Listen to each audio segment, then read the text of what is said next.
In Mark 2:5, Jesus has just forgiven the sins of the paralytic. And in Mark 2:6, there's a plot twist. Let's read. Esan deitines ton grammateon eke, kathemenoi, kai dialogizomenoi en tais cardiais auton. At the beginning, we find the verb, esan.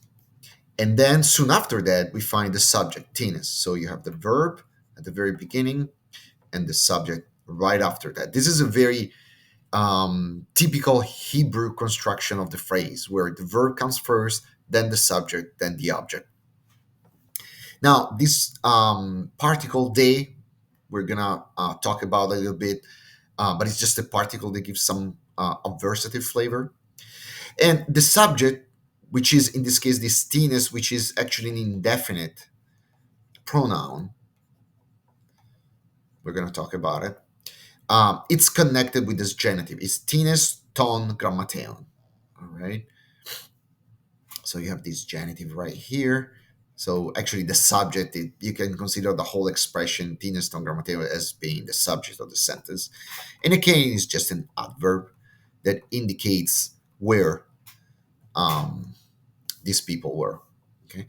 Then in the second part of the verse, you have this participle here, present participle katsemenoi, that is connected to the subject, tenus, and you have another participle here.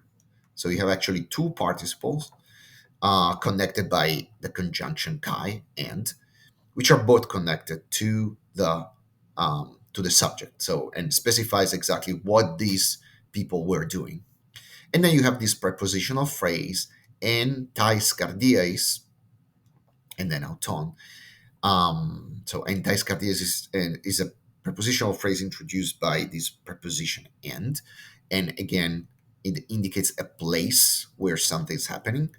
And this auton, we've been saying this all over the place, is a genitive, indicates whose cardias are, so it's kind of connected with cardias auton.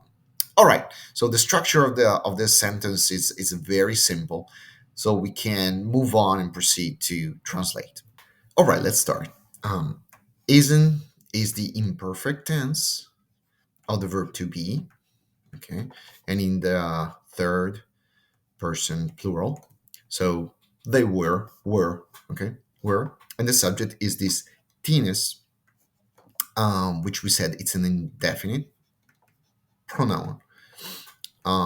In you see the ending s indicates a nominative, masculine plural, okay, and it means some, just some, okay.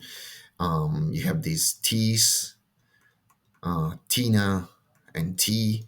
So this masculine, feminine, neuter, and it's the widely used indefinite pronoun that means some. Okay, and usually some is connected to some of something. Okay, some of somebody, right? And you have it right here. So this genitive specified some of whom were there, right? So you have this genitive plural on ending. Okay, so genitive plural, masculine. And these are the, so ton is the definite article.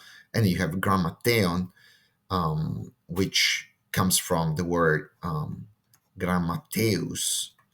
Okay, grammateus, which can be translated as scribe. So these were the scribes, some of the scribes. Now, if you can see the root of this term, gramma, it's also the root of some English words like grammar. Okay, and grammar means basically letter, right? So these were the scribes that were in charge of the letters. They were the one that had education, they know how to read and write, and they were basically the doctors of the law because they were in charge of the interpretation of scripture. Okay, so generally translated as scribes. So some of the scribes, is and were, okay, this is the adverb, it just means there. So some of the scribes were there. Now, what about that particle they?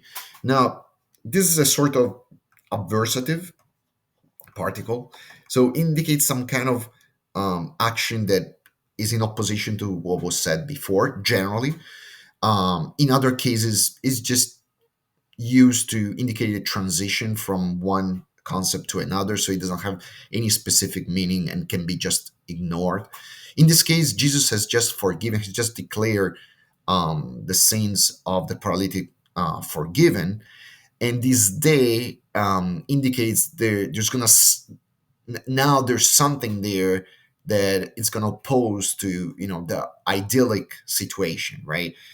These men brought in the paralytic from the roof. They did something absolutely amazing. Jesus sees the fate of all these people, forgives the sins of the paralytic, but something goes wrong, right? So this day can be translated as however, okay, something like that, or but, or you can just really ignore it. Really, the meaning doesn't change, right? But we can say but some of the scribes were there. Now, if you read the Gospel of Luke, actually, he tells us that there were actually not only scribes but also Pharisees, and also he tells us they were coming from all over the place in Judea and from Jerusalem, from Galilee.